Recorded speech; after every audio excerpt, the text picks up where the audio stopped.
Good evening and welcome to the Ghana TV9 News Bulletin for Monday, January 19, 2026. I'm Colin Abrams. Well, it was a weekend rocked by tragedies. In the headlines tonight, police investigate viral video of fugitive Skinny says no official confirmation of death at this time.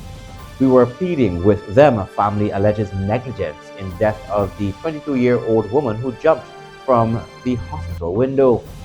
He was good to me. Family of executed carpenter pleads for justice. President Ali urges banks to bridge gap between elite clients and small businesses. Georgetown residents held hostage as waste talks collapse. And January 26 is budget day. Now for the news in depth.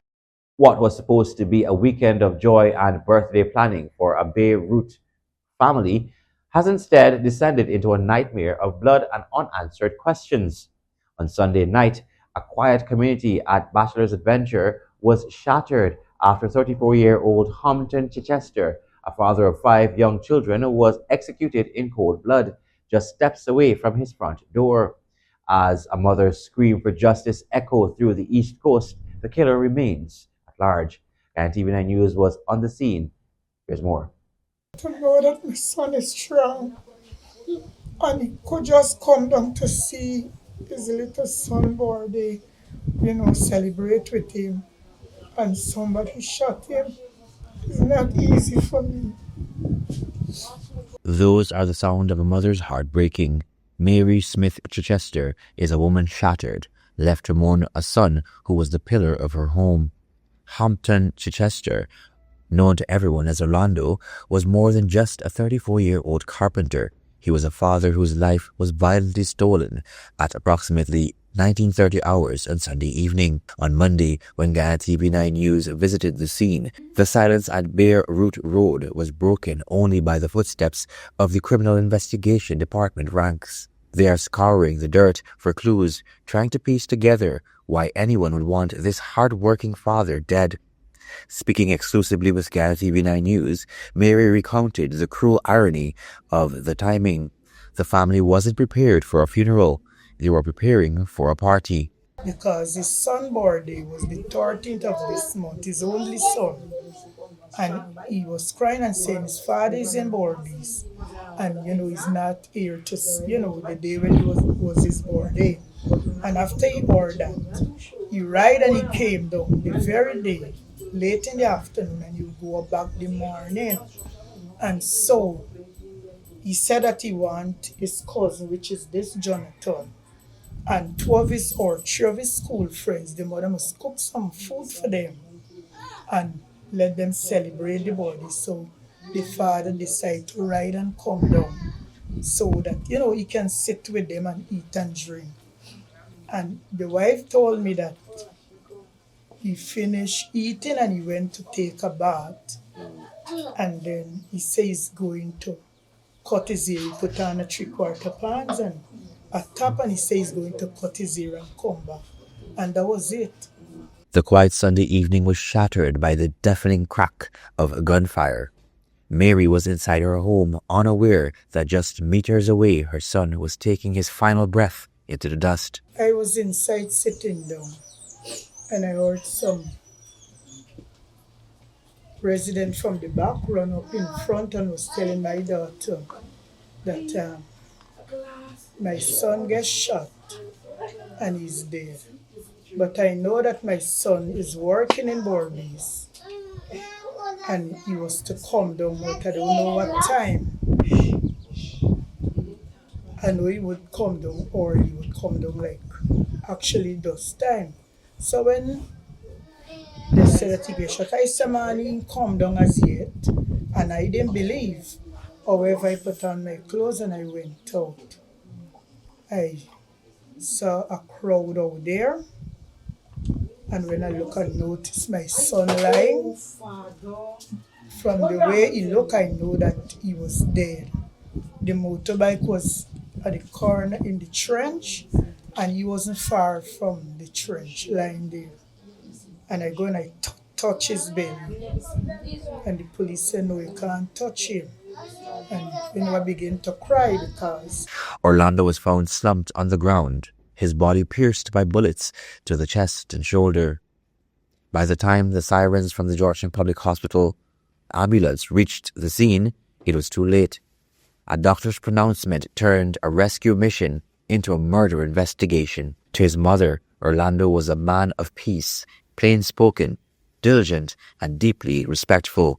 He had no enemies, she says, making this cold-blooded execution all the more incomprehensible. Of this month, that is when he came down and go back the 14th. And then, well, when he was going to pass out, because he goes straight home, so when he was coming out for go the barber shop, he would have stopped and blow and say, well, mommy, I'm going to the barber shop and when I come back, I'm going to stop. But he didn't get a chance. So the 13th was the last I speak to him. At the scene, a lone motorcycle remained a haunting reminder of the suddenness of the attack. While the motorcycle is now in police custody and CCTV footage is being analyzed, the man who pulled the trigger is still out there. As Hampton Chichester's body lies at the Memorial Gardens Funeral Home awaiting autopsy, 5 children are now left asking why their father isn't coming home for the birthday celebration he promised. Investigations are ongoing, but for the family, the world has stopped turning. Colin Abrams, Canada TV9 News. President Dr. Mohammed Irfan Ali is calling on the nation's commercial banks to move beyond traditional banking and act as a bridge between high-value clients and small-scale entrepreneurs. Speaking at the launch of GBTI's private banking services at the weekend, the head of state argued that this hand-holding approach is vital for building an inclusive economy where wealth is accessible to all. Faith Sandy reports. President Ali believes that private banking should be more than an exclusive service for the wealthy. Instead, he views it as a strategic engine to pull small and micro enterprises into Guyana's rapidly expanding value chains. He noted that because banks have deep insights into the capital and influence of their elite clients, they are perfectly positioned to create deliberate opportunities for smaller players. But that hand-holding exercise, because the structure of our economy was so simplistic, sometimes the small and medium-sized enterprises are afraid of reaching out, or they don't have the level of information that is needed to bring them together. So private banking must now create a connect to these type of customer base and use your leverage, and I want to see the bank do this, your leverage with your high value customers, knowing your customers and what businesses they're in, and create that linkage throughout the value chain. And that is what is going to accelerate growth, accelerate development, and accelerate the creation of wealth at every level. Proposing a practical mentorship model, the president suggested that banks encourage established companies to support groups of vendors and small entrepreneurs. This structure would allow small businesses to pool resources, secure better financing, and participate in large-scale operations that were previously out of reach. He highlighted Leopold Street Incorporated as a successful example of how structured support can help young entrepreneurs formalize their operations and move into high growth sectors like construction. Part of our social responsibility is to create a business entity for 25 of these vendors. And we bring them together, form them into one group. And then we get the bank to leverage your relationship with the bank and get them to own 1 or 2 trucks. They can't do it individually. 25 of them coming together may not be able to raise the capital. But leveraging your relationship, private banking, I'm taking it down, linking it to banking at a different level, creating a business vertical for 25 of them, you giving the mentorship, you giving the management oversight, but you're creating an opportunity for 25 vendors to come together and be part of your business vertical. And that is how we transform and integrate different levels of the financial system. It brings a different structure to how we create wealth also. The president reaffirmed his government's commitment to financial modernization, including regulatory reforms and electronic payment systems. He described the launch of GBTI's new private banking suite as a clear vote of confidence in the future of Guyana's evolving financial landscape. Faith Sandy, Guyana TV9 News. The family of the 22-year-old pregnant woman who died after jumping from a window at the Georgetown Public Hospital Corporation is alleging negligence by hospital staff, claiming that her distress was not properly addressed, while the hospital says she showed no signs of suicidal intent at the time of assessment. Here's more. 20-year-old Marissa Eastman died on Sunday evening after jumping from a window at the Georgetown Public Hospital Corporation, GPHC. The incident occurred while the woman was a patient at the medical facility. Relatives say Marissa had been emotionally upset following a dispute with her boyfriend and left her mother's home before being taken to the hospital. They allege that it took around 30 minutes before medication was administered, during which her agitation escalated, forcing her 4 family members to restrain her to prevent self-harm. The family insists that Marissa was never placed on suicide watch or closely monitored, and they believe the tragedy could have been prevented if proper protocols had been followed. They are now calling for accountability and systemic changes at the hospital. However, the Georgetown Public Hospital Corporation is adamant that Marissa was reviewed by internal medicine and psychiatric teams, and at the time, staff did not observe suicidal ideation or psychotic symptoms. According to a family member, the incident unfolded after relatives received a call from the young woman's niece earlier in the day, prompting them to rush to the hospital. When they arrived, the patient was behaving erratically and appeared extremely distressed. Nobody. We was pleading. 4 persons was pleading with them. 4 persons that were there had to hold her literally because she drank some soup, then she tried to throw it away. Right? In the hospital. And my take is that I know that other patients did have some big people in the hospital there with heart issues. Remember, you would hear whilst there. Right. So my thing was, listen, you can't restrain this girl because you don't want to cause anybody, family harm. Mm-hmm. You understand? Excuse me if I stutter a little. It's okay. It's understood. So right. Nobody still didn't do anything, Travis. They didn't render assistance to say, well, okay, let me strap her down. When they don't give you this medication, they're saying that, oh, she was covered fully, and then next thing you know, a patient said, look, somebody just jumped. That's how she sleeps. She sleeps with the sheet over her head all the time. Sickness before sickness, anytime. The woman was 6 months pregnant, had reportedly been emotionally distressed following a recent dispute with her boyfriend. According to the family, the situation began the day before when she became upset after receiving a message indicating that the relationship had ended. She allegedly ran out of her mother's home and had to be calmed down before being taken to the hospital for observation. Relatives said that at no point were they informed that the patient was placed on suicide watch, restrained, or under close observation.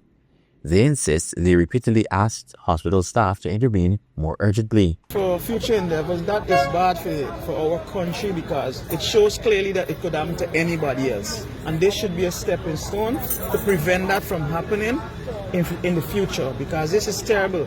This is terrible. People plead with you guys to watch at this young lady, and you did nothing. You think they should be held accountable for what happened? The family believes the tragedy could have been prevented if proper monitoring protocols had been followed. The relatives are now calling for accountability and systemic changes to prevent similar incidents in the future. Hospital officials have met with the family and offered psychosocial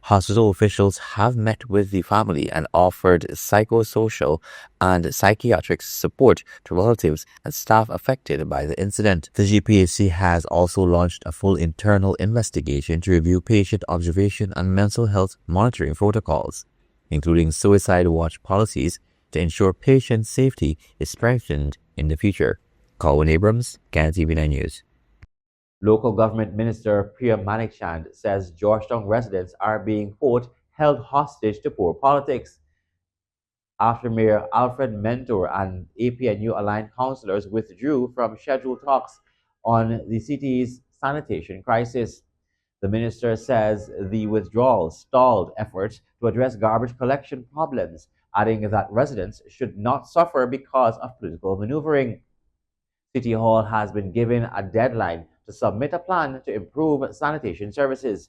Malik Chand also warned that the current state of the capital is unacceptable, noting growing complaints from several communities over missed garbage collection and worsening sanitation conditions. More of the news on the other side of the break. Stay tuned. GCOM is currently conducting a claims and objections exercise to produce an official list of electors, OLE. Anyone who became 18 years or older on December 31, 2025 and is a Guyanese citizen by birth, descent or naturalization, or a citizen from a Commonwealth country living in Guyana for 1 year or more, you are eligible for inclusion in the OLE. GCOM has posted the preliminary list of electors, PLE, in all of the registration divisions across Guyana for you to check if you are listed, and if so, whether your particulars are accurate. You can make a claim for registration, change or correction to your particulars, or you can object to the inclusion of anyone who you believe should not be on the list. If you are desirous of making a claim or objection, you must visit the GCOM registration office responsible for your area of residence to do so. Visit the GCOM registration office responsible for your area of residence to conduct any of the above transactions. All GCOM registration offices will open Mondays to Fridays from 8 to 18 hours, Saturdays and Sundays from 10 to 14 hours. For more information, contact the GCOM on 225-0278-9 or visit www.gcom.org.gy.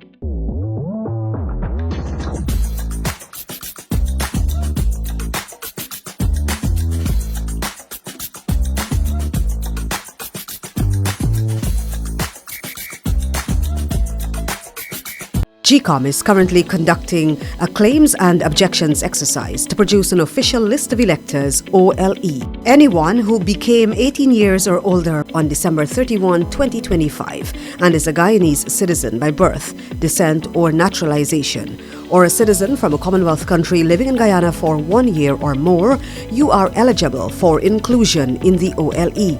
GCOM has posted the preliminary list of electors, PLE, in all of the registration divisions across Guyana for you to check if you are listed, and if so, whether your particulars are accurate. If you have changed your address since you were registered, you need to visit the GCOM registration office responsible for your new area of residence to apply for a transfer.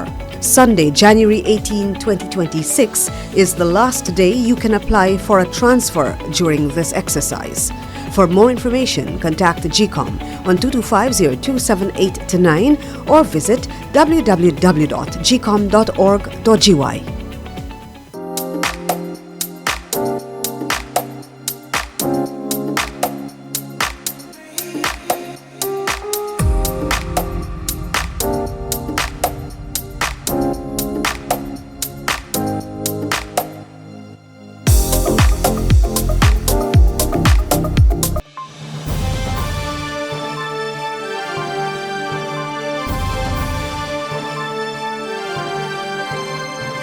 Welcome back. You're watching the Ghana TV9 News Bulletin.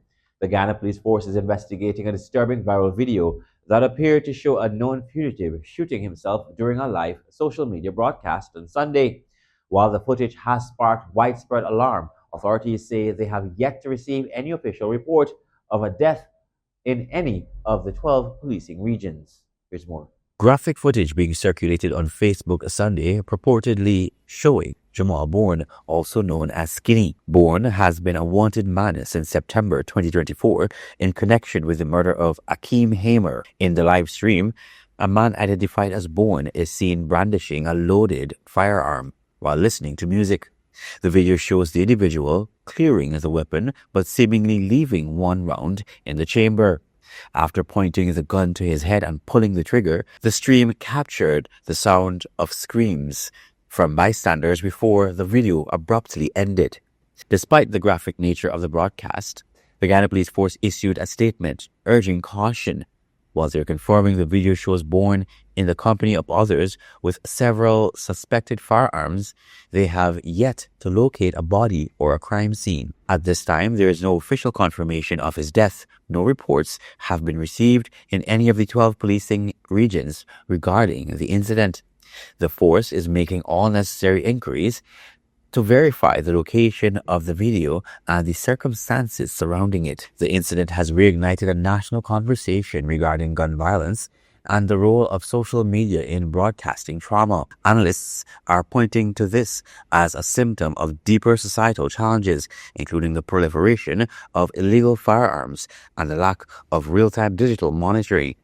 Experts say this highlights a critical need for a coordinated response, ranging from enhanced police presence and stricter gun control to improved mental health support and community intervention. For now, the investigation remains open as police work to determine if the incident was a fatal accident or a staged event. Colin Abrams, Ghana TV9 News. Senior Finance Minister Dr. Ashni Singh has officially announced that the 2026 national budget will be presented to the National Assembly on Monday, January 26, 2026. Speaking on behalf of the Dr. Mohammed Irfan Ali-led administration, Dr. Singh described the upcoming presentation as a privilege and an honor. He emphasized that the fiscal plan is firmly rooted in the People's Progressive Party Civic PPC 2025 election manifesto. The minister highlighted that Budget 2026 focuses on, quote, national transformation with a heavy emphasis on massive job creation, expanding employment across all sectors, human capital, increasing access to education and specialized skills training, entrepreneurship, boosting support for small business growth.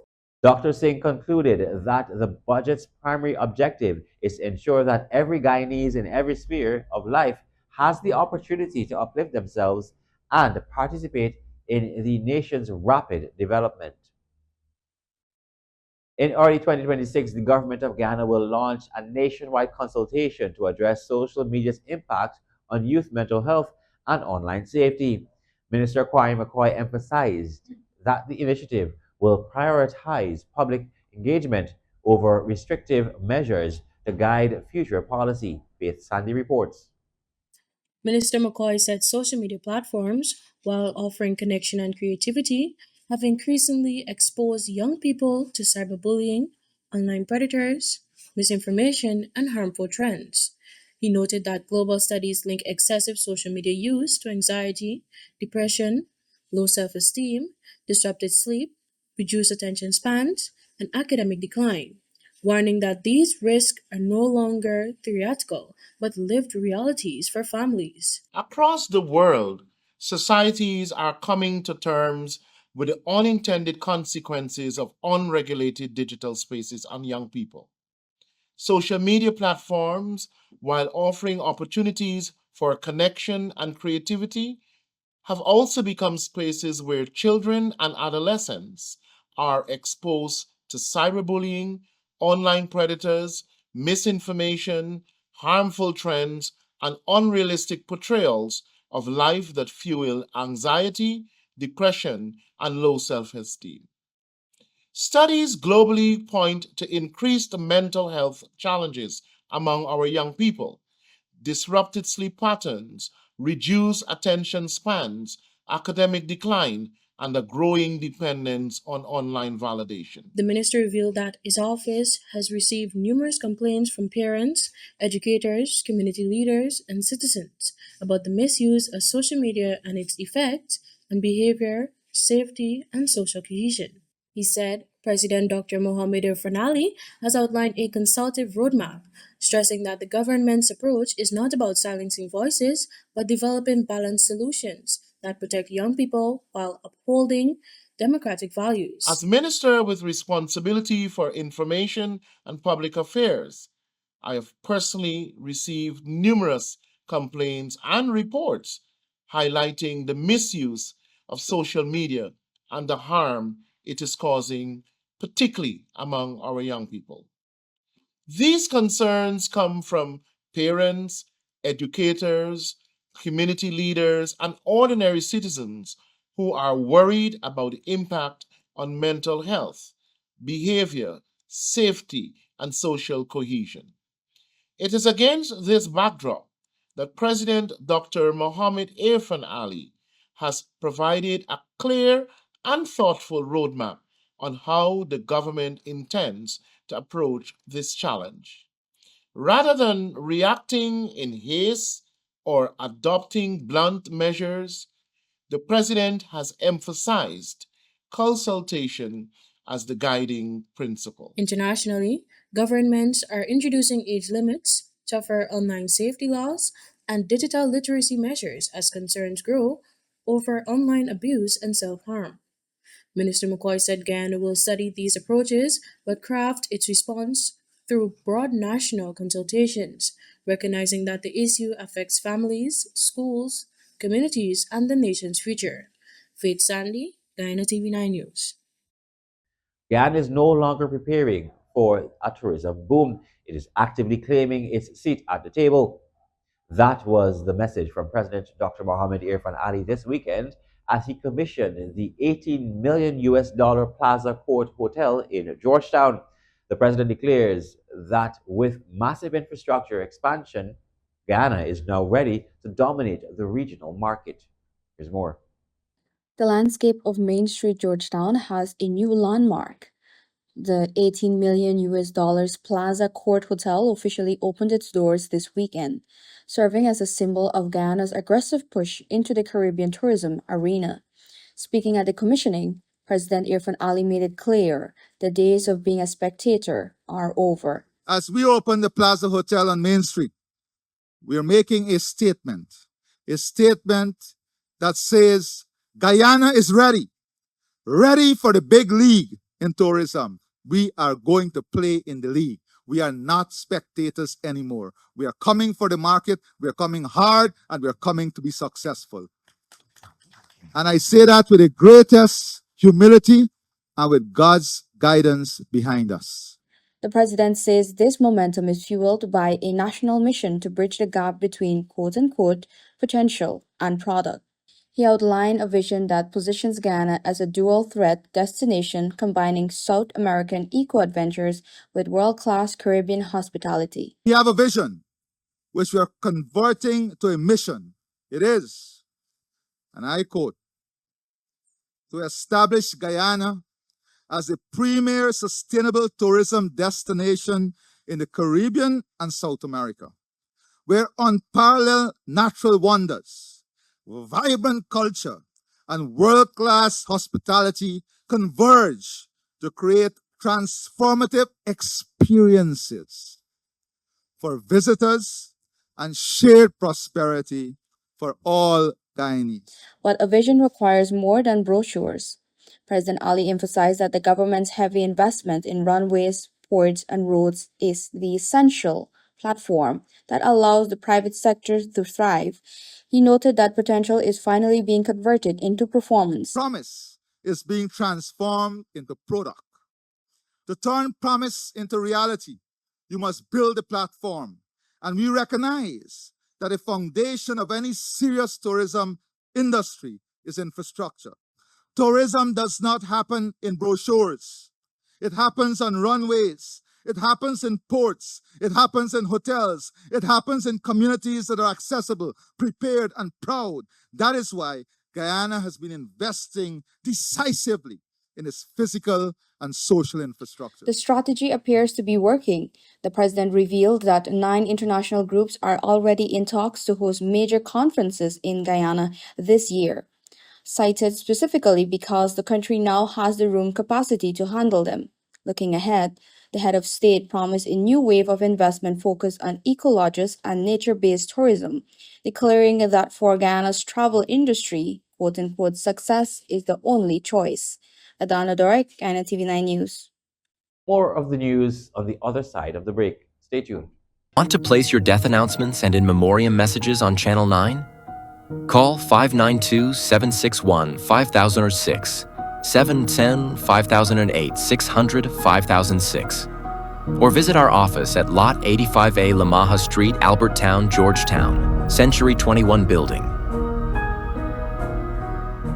GCOM is currently conducting a claims and objections exercise to produce an official list of electors, OLE. Anyone who became 18 years or older on December 31, 2025 and is a Guyanese citizen by birth, descent, or naturalization, or a citizen from a Commonwealth country living in Guyana for 1 year or more, you are eligible for inclusion in the OLE. GCOM has posted the preliminary list of electors, PLE, in all of the registration divisions across Guyana for you to check if you are listed, and if so, whether your particulars are accurate. If you have changed your address since you were registered, you need to visit the GCOM registration office responsible for your new area of residence to apply for a transfer. Sunday, January 18, 2026 is the last day you can apply for a transfer during this exercise. For more information, contact GCOM on 225-0278-9 or visit www.gcom.org.gy.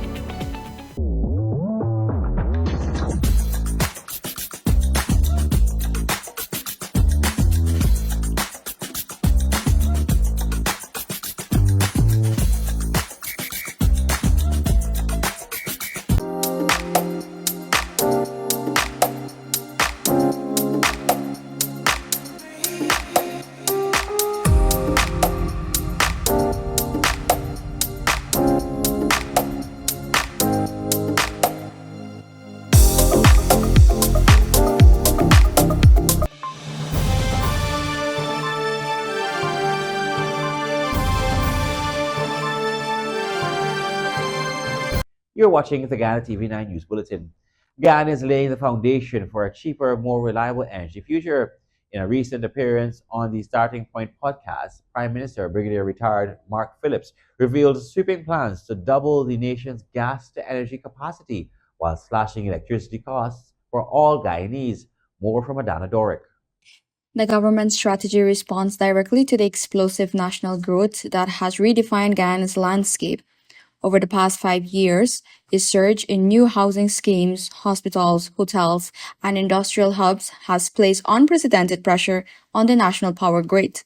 Prime Minister Phillips explained that while short-term measures like power shifts were necessary to stabilize the grid, the focus has now shifted to long-term energy security. Now, what has happened in Guyana over the last 5 years?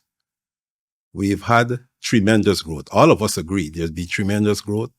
New housing schemes, new hospitals, new hotels, new schools, road infrastructure, everything building out, and everything needs energy. So the demand for energy went up. The Prime Minister confirmed that the initial 300 megawatt gas-to-energy project is just the first phase. To keep pace with demand, the government is targeting a second 300 megawatt expansion by 2030.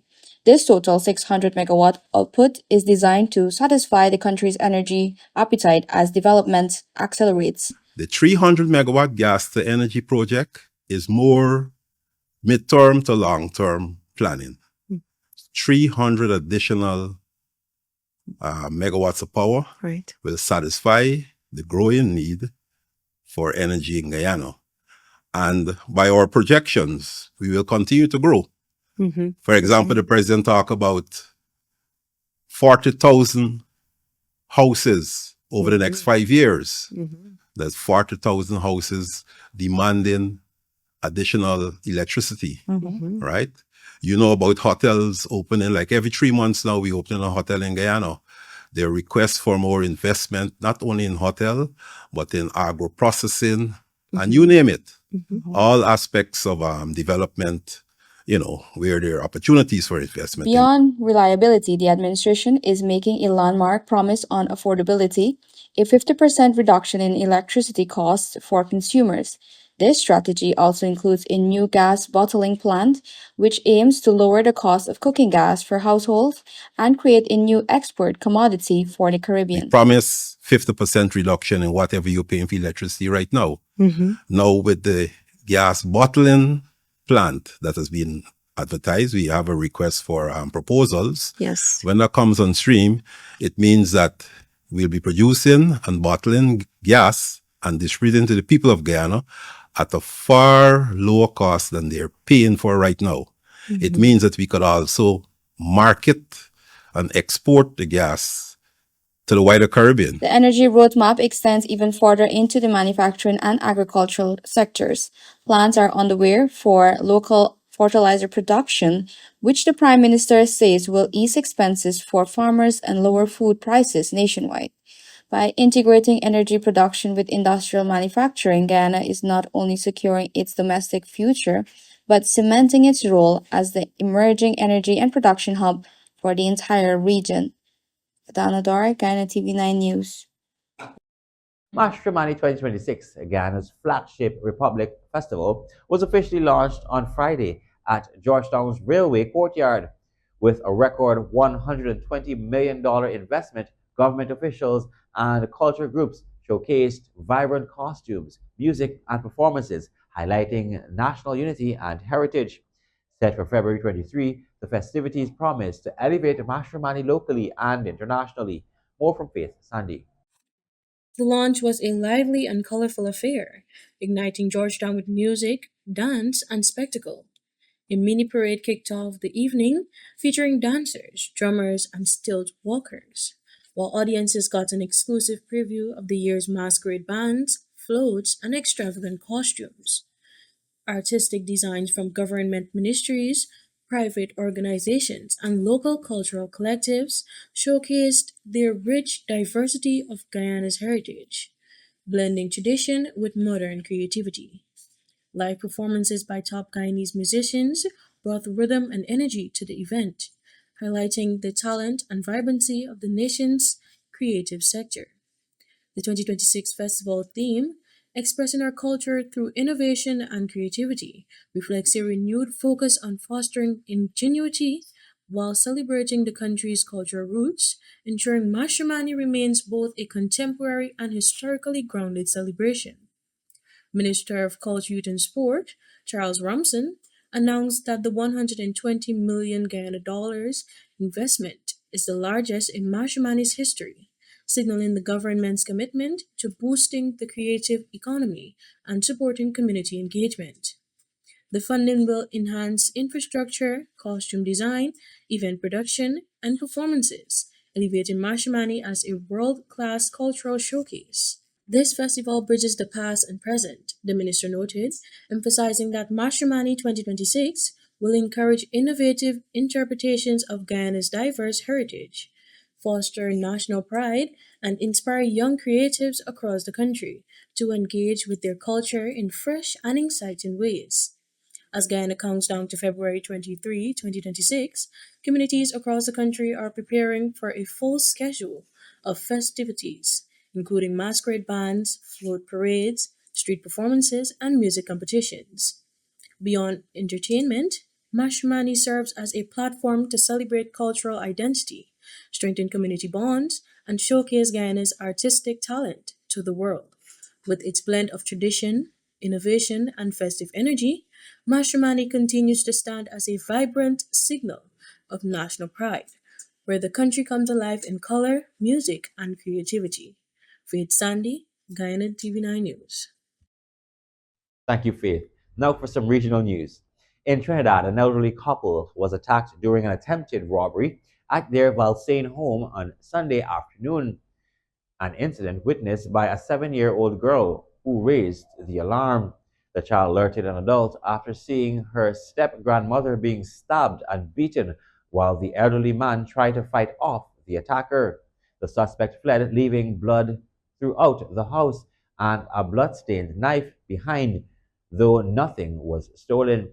A 63-year-old street dweller has been detained as St. Joseph police continue investigations while the traumatized victims receive medical treatment. And internationally, news coming out of Spain. At least 39 people were killed and more than 120 were injured as a high speed passenger train derailed and collided with an oncoming train in southern Spain on the night of January 18, making it the country's deadliest rail disaster since 2013.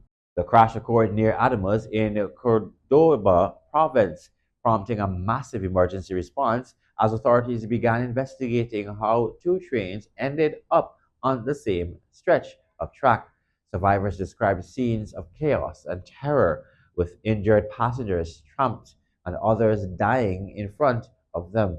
One woman recalled sensing something was wrong moments before the crash, then waking to screams and blood, only escaping after fellow passengers broke windows and pulled her from the wreckage as rescuers worked through the night. That has brought us to the end of tonight's newscast. Remember to check out our Facebook, YouTube, and TikTok platforms at GUI TV9 for more trending stories. I'm Calvin Abrams.